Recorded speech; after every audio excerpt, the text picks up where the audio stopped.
శ్రీమాత్రి నమః. అందరికీ నమస్కారం అండి.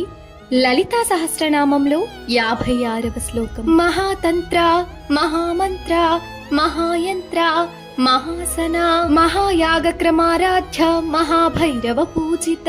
భావం: గొప్పదైన తంత్రస్వరూపిణి, గొప్పదైన మంత్రస్వరూపిణి, గొప్పదైన యంత్రస్వరూపిణి, గొప్పదైన ఆసనము గలది, గొప్పదైన యాగ విధానములో క్రమబద్ధమైన పద్ధతిలో ఆరాధింపబడును శివుడి యొక్క రూపమైన మహాభైరవుడు చేత పూజింపబడే దేవి. ఒక్క నిమిషం కళ్ళు మూసుకోండి. మీలో ఒక మార్పు కావాలని అనిపిస్తుందా?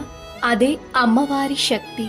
ఆమె మనలో ఉన్న బలహీనతలను బలంగా మారుస్తుంది, మనలో ఉన్న అంధకారాన్ని వెలుగుగా మారుస్తుంది, మనల్ని కొత్త వ్యక్తిగా మార్చుతుంది. మార్పు మొదలు మనలోనే ఉంటుంది.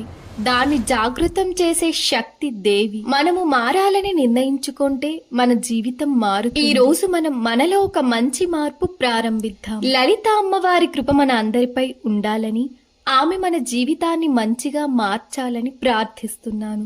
శ్రీమాత్రే నమః.